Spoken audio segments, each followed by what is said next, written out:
Quando a maioria das pessoas tenta entender como o poder funciona, ela parte de uma imagem muito simples. Poder, na cabeça da maioria, é alguém mandando em alguém.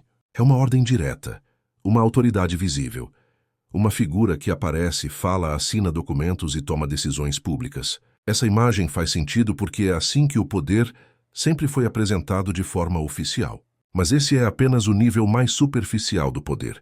É o nível mais fácil de enxergar, mas não é o mais eficiente. Ao longo da história, quanto mais complexas as sociedades se tornaram, menos eficaz ficou a ideia de mandar diretamente. Mandar gera resistência, gera conflito, gera desgaste político e social. E sistemas que vivem de conflito não duram muito. O poder moderno aprende outra coisa. Em vez de mandar nas pessoas, ele passa a organizar o ambiente onde as pessoas vivem, decidem e escolhem.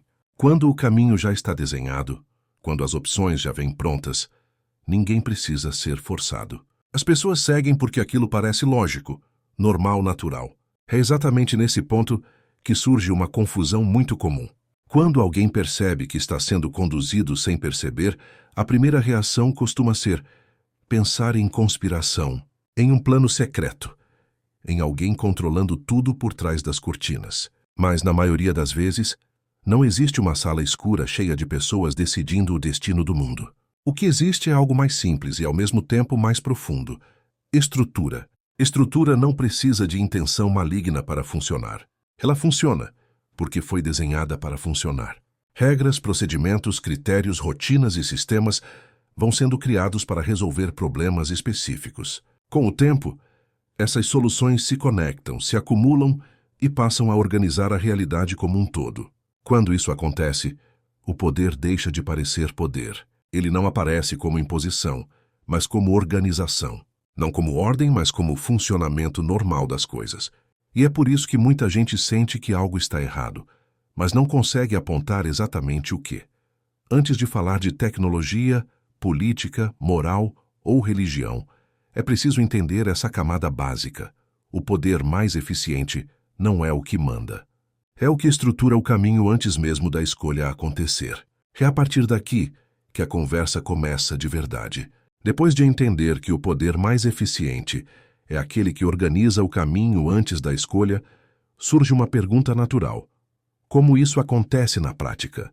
Como decisões deixam de ser ordens explícitas e passam a funcionar quase sozinhas, como se fossem parte da realidade? A resposta começa quando decisões deixam de ser tratadas como escolhas políticas e passam a ser tratadas como necessidades técnicas. Em vez de discutir valores, objetivos ou visões de mundo, a conversa muda de lugar. A pergunta deixa de ser o que queremos e passa a ser o que funciona. Não se debate mais o sentido, mas a eficiência. Quando algo é apresentado como técnico, ele ganha uma aparência de neutralidade. Parece que não existe opinião envolvida, apenas cálculo, dados, métricas, indicadores, gráficos. Isso cria uma sensação de segurança. Afinal, números parecem mais confiáveis do que pessoas. Sistemas parecem mais estáveis do que indivíduos. Nesse processo, a decisão humana vai sendo deslocada. Ela ainda existe, mas perde protagonismo. Quem decide? Passa a decidir dentro de um conjunto de opções já delimitado. O espaço da escolha se estreita, mas isso não é percebido como perda de liberdade. Pelo contrário, parece organização, parece ordem, parece responsabilidade. É assim que muitas decisões importantes deixam de ser questionadas. Não porque alguém proibiu o debate, mas porque o debate parece desnecessário. Quem questiona é visto como alguém que não entende a complexidade do sistema, alguém que ignora os dados, alguém emocional demais para lidar com problemas sérios. Esse é um ponto crucial. Quando decisões são enquadradas como técnicas, elas se protegem do questionamento moral. Não se discute mais se algo é justo ou injusto. Discute-se se é viável, se reduz riscos, se evita prejuízos, se mantém a estabilidade. Com o tempo, essa lógica se espalha. Ela sai da administração pública, entra na política, atravessa a economia, alcança a segurança, a saúde, a educação. Tudo passa a ser tratado como problema de gestão. E quando tudo vira gestão, o poder deixa de parecer poder. Ele passa a parecer funcionamento normal das coisas. É aqui que muitas pessoas sentem um desconforto difícil de explicar. Existe a sensação de que decisões importantes estão sendo tomadas, mas ninguém parece responsável por elas. Não há um rosto claro, não há uma ordem explícita, não há um momento exato em que alguém diz faça isso. O sistema apenas opera. E quando o sistema opera sem precisar se justificar, ele começa a moldar a realidade de forma profunda, silenciosa e contínua. Não por imposição, mas por padronização. Antes de qualquer tecnologia específica, antes de qualquer empresa ou ferramenta, é essa lógica que precisa ser compreendida. Porque é ela que permite que estruturas invisíveis tenham tanto impacto sem jamais parecerem autoritárias. Depois de entender que o poder moderno opera organizando escolhas e enquadrando decisões como técnicas, surge uma necessidade importante: enxergar isso funcionando no mundo real. Porque enquanto a ideia fica muito abstrata, ela parece distante, quase teórica demais. Mas essa lógica já está em operação de forma bastante concreta em várias áreas da vida moderna. É aqui que entram as ferramentas de análise e integração de dados. Sistemas criados para lidar com volumes gigantescos de informação, impossíveis de serem compreendidos apenas por pessoas, sem apoio técnico. Esses sistemas não tomam decisões sozinhos. Eles não mandam, não governam, não impõem regras. O que eles fazem é organizar a realidade de uma forma que a mente humana sozinha não conseguiria. Quando dados de diferentes áreas são conectados, economia, segurança, saúde, mobilidade e comportamento, surgem padrões que antes não eram visíveis. Riscos passam a ser calculados, tendências passam a ser previstas, cenários passam a ser simulados antes mesmo de acontecerem. E diante disso, as decisões deixam de ser tomadas no escuro. Uma empresa que se tornou símbolo desse tipo de estrutura é a Palantir. Não porque ela seja única, nem porque concentre todo o poder, mas porque ela expressa com clareza essa lógica de funcionamento. A Palantir trabalha oferecendo sistemas que ajudam instituições a enxergar relações entre dados, antecipar problemas e organizar respostas. É importante deixar isso muito claro. A Palantir não cria objetivos. Ela não define o que é certo ou errado. Ela não decide o que deve ser feito. Ela opera em um nível anterior. Ela organiza informações para que decisões sejam tomadas de forma mais eficiente, com menos incerteza e menos improviso. E é exatamente aí que está o ponto central. Quando decisões passam a ser tomadas com base em sistemas que organizam previamente as opções, o poder não precisa mais se manifestar como ordem. Ele se manifesta como recomendação técnica, como cenário provável, como caminho mais seguro. Para quem está dentro do sistema, isso parece avanço, parece responsabilidade, parece inteligência aplicada, e de fato em muitos aspectos é. Mas ao mesmo tempo, isso muda profundamente a forma como o poder circula. Porque quem controla os critérios de organização dos dados passa a influenciar a forma como a realidade é interpretada. Não é um controle direto sobre pessoas, é um controle sobre como o mundo é lido, e quando a leitura da realidade muda, as decisões mudam junto, mesmo que ninguém perceba exatamente quando isso aconteceu. Quando estruturas técnicas passam a organizar dados, cenários e possibilidades, algo muda silenciosamente na forma como as decisões são percebidas. Não existe um momento claro em que alguém diz, a partir de agora o sistema decide. Isso acontece aos poucos, de forma quase imperceptível. As decisões continuam sendo tomadas por pessoas, mas cada vez mais dentro de limites previamente definidos. Esses limites não aparecem como proibições, eles aparecem como recomendações, como probabilidades, como análises de risco. Diante de um cenário complexo, o sistema aponta o caminho mais seguro, o mais eficiente, o menos arriscado. E diante disso, escolher algo diferente começa a parecer irresponsável. Esse é um ponto importante de entender. O sistema não obriga ninguém a seguir suas recomendações, mas quando ele se apresenta como racional, baseado em dados e voltado à prevenção de erros, discordar dele exige coragem, exige assumir riscos, exige justificar por que se está indo contra aquilo que parece lógico. Com o tempo, essa dinâmica cria um deslocamento sutil de responsabilidade. Se algo dá errado, a culpa não é de quem decidiu, mas da complexidade do cenário. Se algo dá certo, O mérito é da eficiência do sistema. A decisão humana vai se diluindo dentro de processos, relatórios, análises e protocolos. É nesse ponto que o poder se torna verdadeiramente invisível. Não há imposição direta, não há censura explícita, não há ordem clara. O que existe é uma rede de decisões pequenas, técnicas, justificadas por critérios que parecem objetivos demais para serem questionados. Ferramentas de análise de dados, como as que mencionamos anteriormente, não criam esse cenário sozinhas. Elas apenas se encaixam em uma lógica maior, que já vinha se formando. Uma lógica onde reduzir risco se torna mais importante do que discutir valores, onde evitar o pior se torna mais urgente do que pensar no melhor. E quando a prioridade passa a ser evitar o erro, o sistema ganha uma vantagem enorme, porque qualquer questionamento pode ser visto como ameaça à estabilidade. Qualquer dúvida pode ser interpretada como irresponsabilidade. Assim, pouco a pouco, o sistema começa a decidir sem nunca precisar assumir que está decidindo. Ele apenas opera. E quanto mais ele opera, mais natural esse funcionamento se torna. O poder, nesse estágio, não precisa mais se justificar. Ele se confunde com o próprio funcionamento normal da sociedade. Depois que um sistema começa a organizar decisões de forma eficiente, surge um elemento fundamental para que ele se mantenha funcionando sem resistência: confiança. Nenhuma estrutura se sustenta apenas pela técnica. Ela precisa ser aceita. Precisa ser vista como necessária, razoável, protetora. É aqui que muita gente se confunde ao tentar separar completamente razão e fé. Porque fé não é apenas um fenômeno religioso. Fé também é confiar que algo funciona, que algo sabe mais, que algo está nos protegendo de um perigo maior. E os sistemas modernos aprendem muito bem a operar nesse terreno.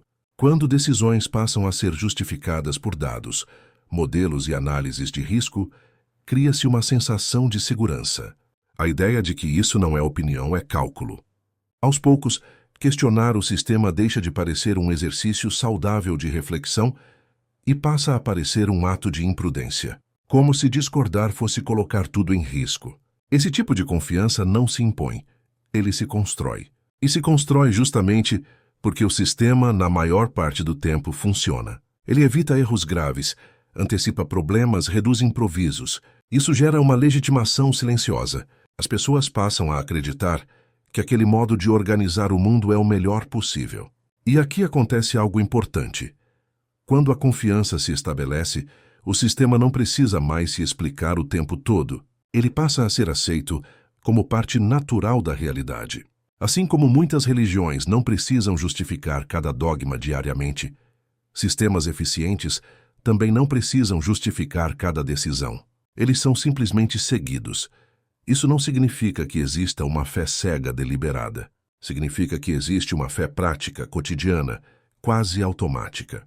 Uma confiança baseada no hábito, na repetição, no alívio de não precisar decidir tudo o tempo todo. O problema não é confiar. O problema surge quando essa confiança se torna tão profunda que ninguém mais pergunta quais valores estão embutidos nas decisões técnicas. Porque mesmo quando algo parece neutro, sempre existe um critério por trás. E critério é escolha. E escolha é poder. Esse é o ponto em que o sistema deixa de ser apenas uma ferramenta e passa a ocupar um lugar simbólico, um lugar de autoridade. Não porque ele manda, mas porque ele é acreditado. E quando algo é acreditado dessa forma, ele não precisa mais se impor. Ele já está legitimado. Quando um sistema já é confiável, eficiente e amplamente aceito, ele passa a operar em um nível ainda mais profundo. Ele deixa de ser apenas uma ferramenta técnica e começa a estabelecer padrões do que é considerado correto, aceitável e responsável. Nesse ponto, a técnica começa a se transformar em moral, mesmo que ninguém use essa palavra. Isso acontece porque decisões técnicas nunca são completamente neutras. Elas sempre carregam critérios. E critérios são escolhas. Escolhas sobre o que deve ser priorizado, o que deve ser evitado, o que é considerado risco e o que é considerado aceitável. Mesmo quando essas escolhas parecem puramente racionais, elas embutem valores. Quando um sistema passa a organizar o mundo com base nesses critérios, ele começa a orientar comportamentos.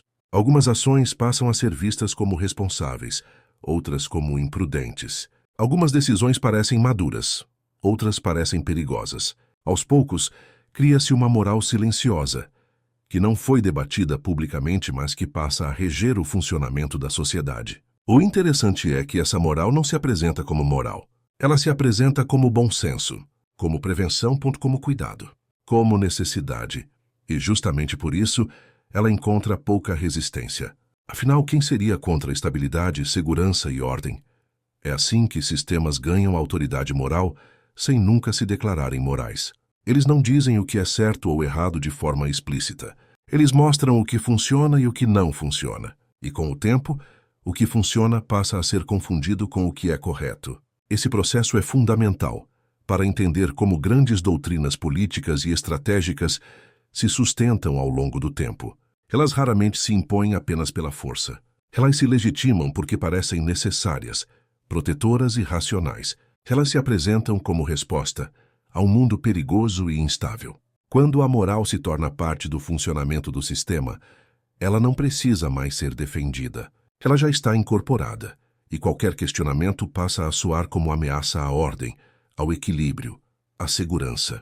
Esse é o ponto em que o poder se completa, não como dominação explícita, mas como estrutura moralizada. Uma estrutura que não manda, não grita, não se impõe, mas orienta silenciosamente o que pode e o que não pode ser feito. É a partir dessa camada que faz sentido falar em doutrinas morais aplicadas à política e à geopolítica.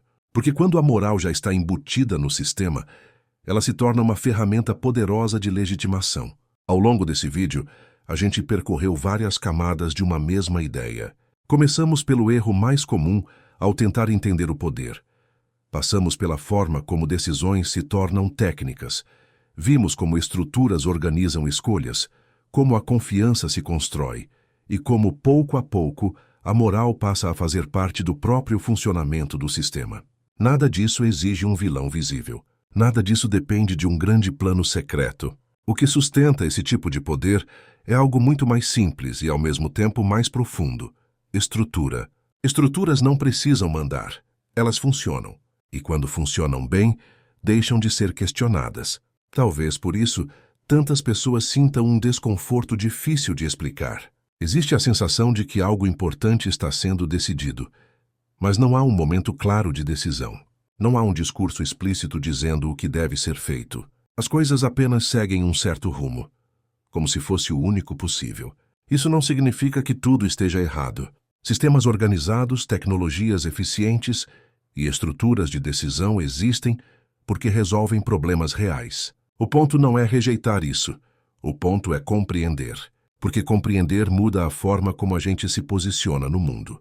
Quando entendemos que decisões não surgem do nada, que critérios não são neutros e que eficiência também carrega valores, deixamos de ser apenas usuários do sistema e passamos a ser observadores conscientes dele. A pergunta que fica não é simples e talvez nunca tenha uma resposta definitiva.